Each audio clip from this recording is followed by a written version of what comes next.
La gran esperanza. Viva con la certeza de que todo va a terminar bien. En la lectura, Alejandro Venegas.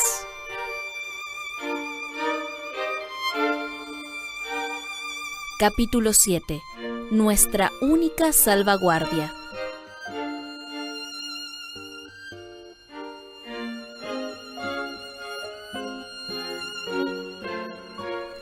Al pueblo de Dios se le indica que busque en las Escrituras su salvaguardia contra los falsos maestros y los espíritus de las tinieblas.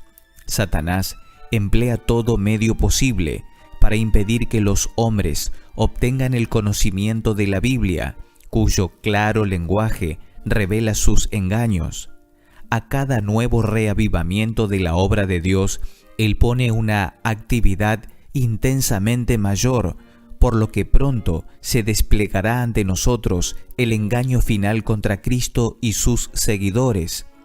La falsificación se asemejará tanto a la verdad que será imposible distinguir entre las dos cosas, a no ser con la ayuda de las Escrituras. Los que se empeñan en obedecer todos los mandamientos de Dios encontrarán oposición y enfrentamiento, el ridículo. Para soportar la prueba, deben entender la verdad de Dios tal como está revelada en su palabra. Podrán honrarlo solo cuando tengan una correcta concepción del carácter, el gobierno y los propósitos de Dios, y cuando al mismo tiempo actúen de acuerdo con ellos.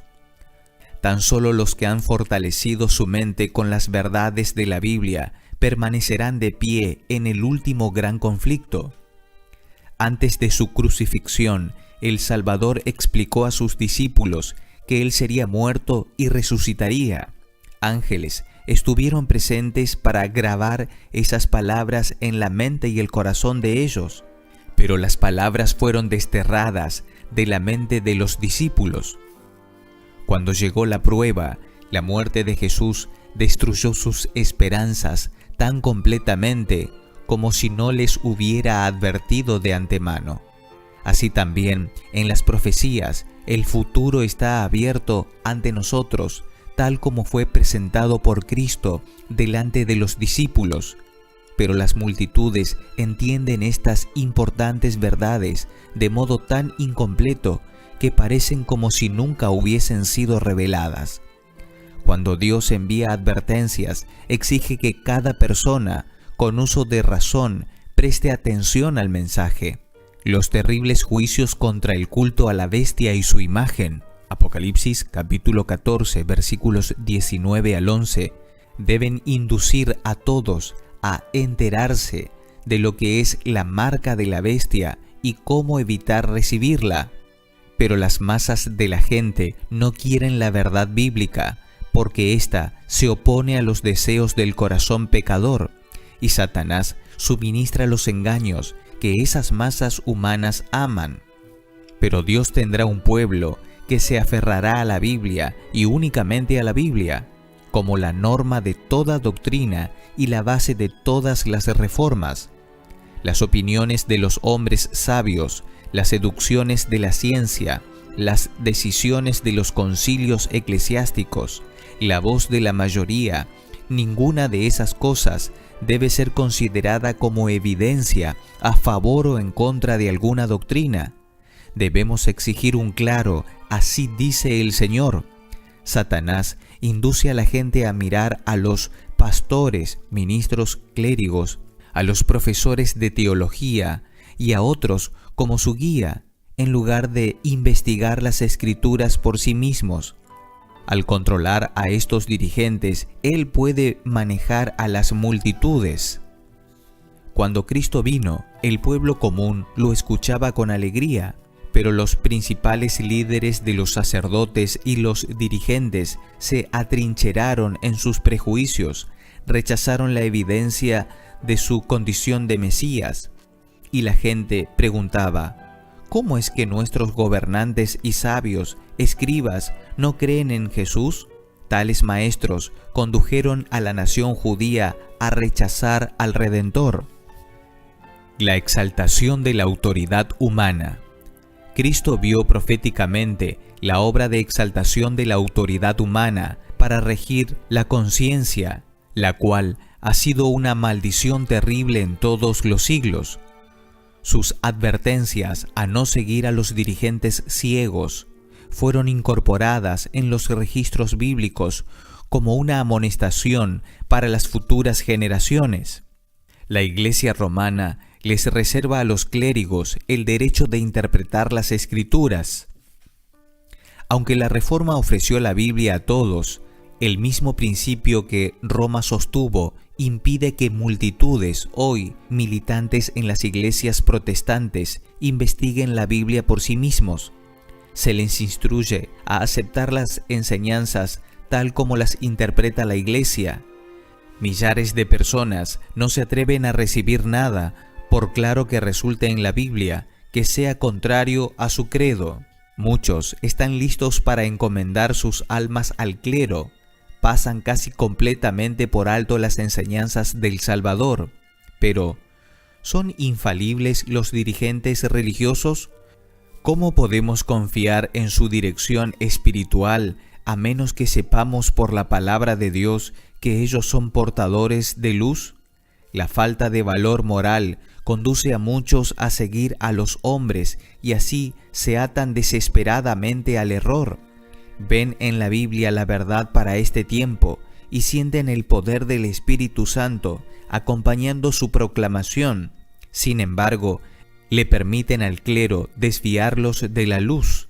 Satanás se asegura a las multitudes atándolas con las cuerdas de seda del afecto a los que son enemigos de la cruz de Cristo.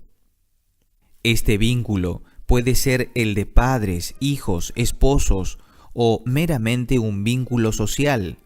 Las almas que están bajo su dominio no tienen el valor de obedecer sus convicciones del deber. Muchos pretenden que no importa lo que uno crea, con tal que su vida sea recta, pero la vida es modelada por la fe. Si la verdad está a nuestro alcance y la descubrimos, virtualmente la rechazamos, eligiendo las tinieblas antes que la luz. La ignorancia no es excusa para el error o el pecado, cuando existen todas las oportunidades para conocer la voluntad de Dios. Un hombre que viaja llega a un lugar desde donde salen distintos caminos y donde hay postes que indican a dónde conducen cada uno de ellos. Si el viajero no presta atención a las señales y toma cualquier camino que le parezca correcto, puede ser sincero, pero con toda posibilidad se hallará en el camino equivocado. El primero y más elevado deber. No es suficiente tener buenas intenciones, hacer lo que uno piensa que es correcto o lo que el ministro le diga que está bien. Uno debe investigar las Escrituras por sí mismo. Tenemos un mapa que contiene todas las indicaciones para el viaje al cielo y no debemos asumir ninguna posición. El primero y el más elevado de los deberes de todo ser racional es aprender de las Escrituras lo que es verdad y luego andar de acuerdo con el conocimiento que se tiene y animar a otros a seguir el propio ejemplo. Hemos de formar nuestras opiniones por nosotros mismos, siendo que por nosotros mismos hemos de responder delante de Dios. Hombres instruidos, con la pretensión de tener una gran sabiduría, enseñan que las Escrituras tienen un significado secreto y espiritual que no resulta claro en el lenguaje empleado. Esos hombres son falsos maestros. El lenguaje de la Biblia debe explicarse de acuerdo con su sentido obvio, a menos que se emplee un símbolo o una figura. Si los hombres solo tomaran la Biblia tal como se lee, se realizaría una obra que traería a las filas del cristianismo a millares y millares que ahora están extraviados en el error. Muchos pasajes de las Escrituras que hombres instruidos pasan por alto como algo sin importancia, se hallan llenos de consuelo para el que está siendo enseñado en la escuela de Cristo. La comprensión de la verdad bíblica no depende tanto del poder del intelecto empeñado en la investigación, sino de la sencillez de propósito y del anhelo ferviente de justicia. Resultados de descuidar la oración y el estudio de la Biblia. Nunca se debe estudiar la Biblia sin oración. El Espíritu Santo es el único que puede hacernos sentir la importancia de las cosas que son fáciles de entender o impedir que malinterpretemos verdades difíciles. Los ángeles celestiales preparan nuestro corazón para que comprendamos la palabra de Dios. Seremos cautivados por su belleza, fortalecidos por sus promesas. Las tentaciones a menudo parecerán irresistibles porque la persona probada no puede recordar rápidamente las promesas de Dios y hacer frente a Satanás con las armas de las Escrituras. Pero los ángeles se hallan junto a los que están deseosos de aprender, y ellos traerán a su recuerdo las verdades que necesitan. El Espíritu Santo os enseñará todas las cosas y os recordará todo lo que yo os he dicho. San Juan, capítulo 14, versículo 26. Pero las enseñanzas de Cristo deben haber sido previamente alcanzadas en la mente, como para que el Espíritu de Dios las refresque en nuestra memoria en tiempos de peligro. El destino de innumerables multitudes de la tierra está por decidirse. Todo seguidor de Cristo debe preguntarse fervientemente: Señor, ¿qué quieres que yo haga? Hechos capítulo 9, versículo 6. Debemos buscar ahora una experiencia profunda y viviente en las cosas de Dios. No tenemos un minuto que perder. Estamos en el terreno hechizado de Satanás. No se duerman, centinelas de Dios. Muchos se felicitan por los malos actos que no cometen, pero no es suficiente que sean árboles en el jardín de Dios. Deben llevar frutos. De lo contrario, en los libros del cielo serán anotados como obstáculos en el terreno. Sin embargo, el corazón de Dios, lleno de amor, paciencia, todavía intercede ante las almas que no han prestado atención a la misericordia divina y han abusado de su gracia. En el verano no existe una diferencia notable entre los árboles de hojas perennes y los que la pierden, pero cuando llegan las ráfagas del invierno, los de hojas perennes permanecen sin cambio, en tanto que los demás árboles pierden su follaje. Dejen que se levante la oposición y que reine la intolerancia. Dejen que se encienda la persecución y los tibios e hipócritas cederán en su fe.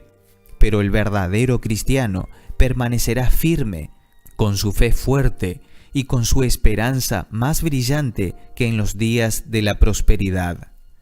Será como árbol plantado junto a las aguas, que junto a la corriente echará sus raíces. No temerá cuando llegue el calor, sino que su hoja estará verde. En el año de sequía no se inquietará ni dejará de dar fruto. Jeremías capítulo 17, versículo 8.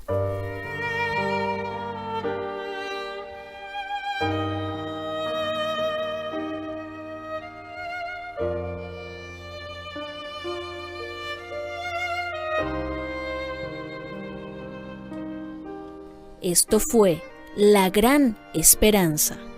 Lectura de Alejandro Venegas sobre textos de Elena de White.